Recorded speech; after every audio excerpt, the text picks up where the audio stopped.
Did you know that originally music had nothing to do with worship? Now you might be thinking, wait, isn't worship the time during church where we sing songs? Actually, worship originally had nothing to do with music, with singing or instruments or music. So then where did it come from? That's what I want to talk to you about today by sharing some insights from an amazing book that I read called From Silence to Song: The Davidic Liturgical Revolution by Peter J. Leithart. Now, I know that we normally focus on my fiction bookshelf, but today I want to pull off a book from my nonfiction bookshelf and share with you some insights that I got from this book, Silence to Song, because I think it's very interesting and well worth the read.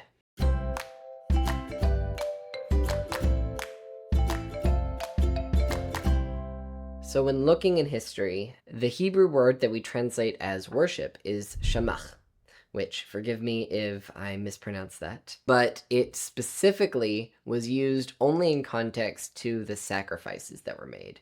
So these were not only sacrifices for sin, but also just general offerings and sacrifices for Thanksgiving or related to prayer, or even the peace offering, where it was essentially a invitation for God to join in your family barbecue feast. But in this context, worship was related to sacrifice and surrender and offering. The people, where the ancient Israelites were surrendering their will and surrendering their own resources to God and glorifying him and submitting to his will over their life. So that is originally what worship was. So then where did the music come from? So originally, these sacrifices in the Mosaic tabernacle were done completely in silence. It's not that they didn't have music before this, but worship had nothing to do with music, and so they did the sacrifices without music. And then David came along, and he is fairly famous for enjoying and appreciating music, as we know. And according to 1 Chronicles 15, 16, and 25, he reorganized the entire Levitical system and reorganized what worship looked like. So one of the Levites' job was to stand guard and to protect the tabernacle from looters and robbers.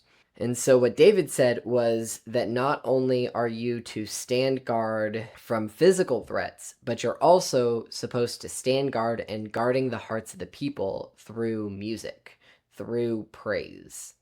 And so he assigned the sons of Korah to sing and to play instruments and to worship God with music and to stand guard in a way by establishing the mood of actually seeking God in the tabernacle. The Levites were also tasked with lifting up the Ark of the Covenant, which is the throne of God, and they were tasked with carrying it.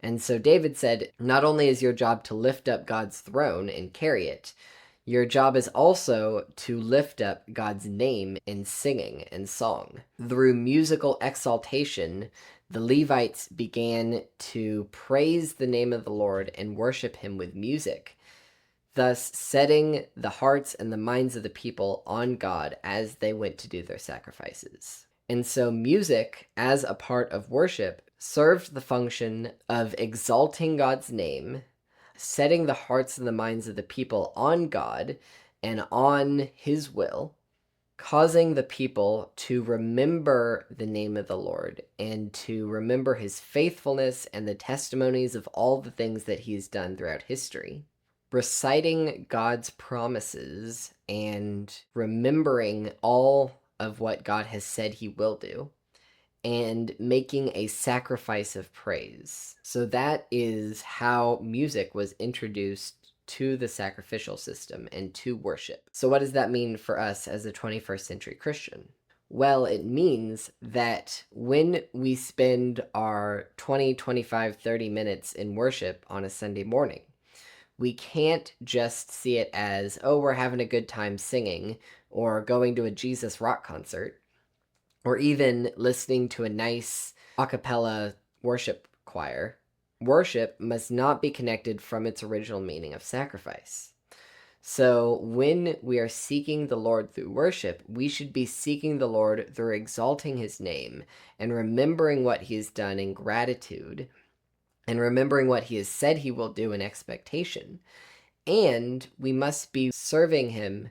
We must be worshiping him in surrender and sacrifice and submission, submitting our will to the Lord and exalting his name and exalting his will over ours. That is what worship is meant to be.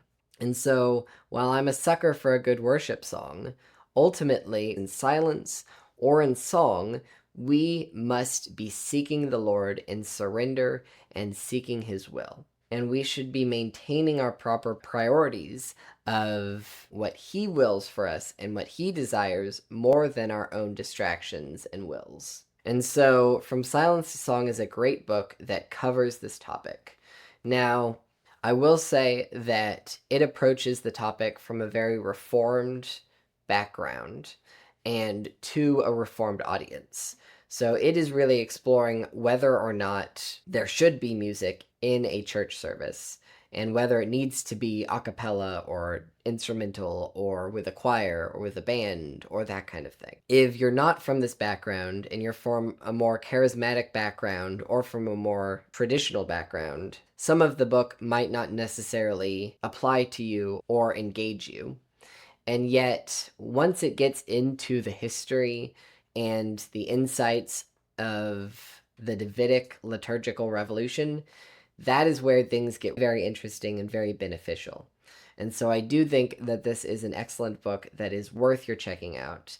And unlike some of the other more academic scholarly books that I've read, this one is not super hard to read. It is very engaging, very short, which is nice, and not overly scholarly.